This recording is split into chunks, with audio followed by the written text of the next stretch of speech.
Gaza में अब सारे प्रतिरोधी समूह एक साथ मिलकर इजराइल के ऊपर टूट पड़े हैं। चाहे वो हमास की अल कासिम ब्रिगेड हो, अल कुद्स ब्रिगेड हो या फिर फिलिस्तीनी इस्लामिक जिहाद ग्रुप, ये सभी एक नई रणनीति के साथ आईडीएफ के ऊपर हमलावर हैं।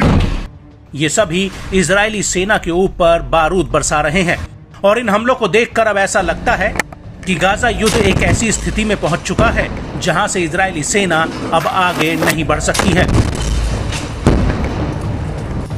बल्कि उल्टा हमास दोबारा से दोगुनी ताकत के साथ आईडीएफ के ऊपर हावी होता जा रहा है।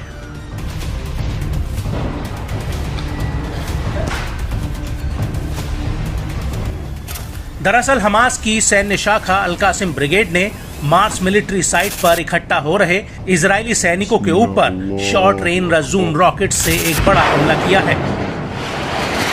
और जब ये हमला हो रहा था तो उसी वक्त खान यूनिस के पूर्व में अल कासिम ब्रिगेड ने इजरायली सैनिकों के जमावड़े पर एक ड्रोन हमला कर दिया, जिसमें इजरायली सेना को भारी नुकसान होने की खबर है। वहीं दूसरी तरफ राफा में इस्लामिक जिहाद की सैन्य शाखा अल कुद्स ब्रिगेड ने दक्षिणी राफा के तल अल सुल्तान में ताबड़तोड़ तरीके से इजरायली सैनिकों के टैंकों को उड़ा दिया है। अल कुद्स ब्रिगेड का कहना है कि उसने आईडीएफ के 2 टैंकों पर आरपीजी रॉकेट बरसाए हैं।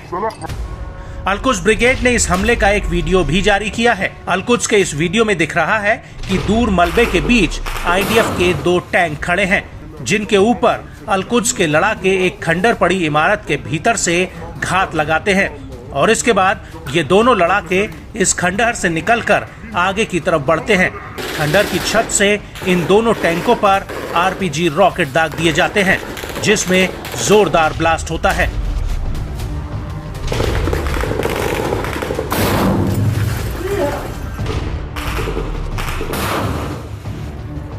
और इस हमले के बाद आईडीएफ का एक बुलडोजर टैंक को खींचकर ले जाता हुआ दिख रहा है।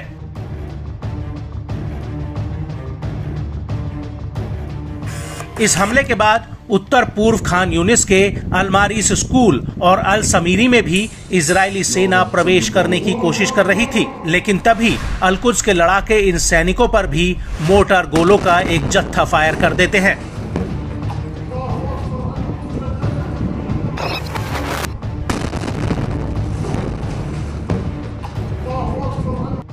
अल कुद्स का कहना है कि जब उसने आईडीएफ पर हमला किया तो उसके कुछ ही देर बाद वहां पर आईडीएफ का रेस्क्यू हेलीकॉप्टर उतरता हुआ दिखा।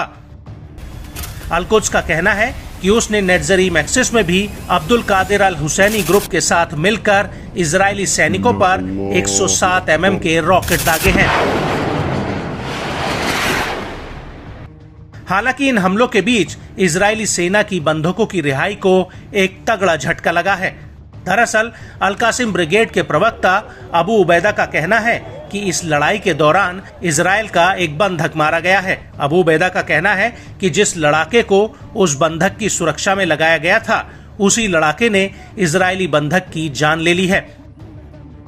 उसने ऐसा इसलिए किया क्योंकि इजरायली सेना के हमले में उसके 2 बच्चे मारे गए थे, जिसकी वजह से प्रतिशोध की भावना में आकर उसने ऐसा कदम उठाया। हालांकि अबू उबैदा ने कहा कि हमारे सिद्धांत बंधकों के साथ ऐसा बर्ताव करने की अनुमति नहीं देते हैं और बंधकों की जान को अगर कोई भी खतरा पैदा होता है तो उसकी जिम्मेदार खुद इजरायली सेना होगी।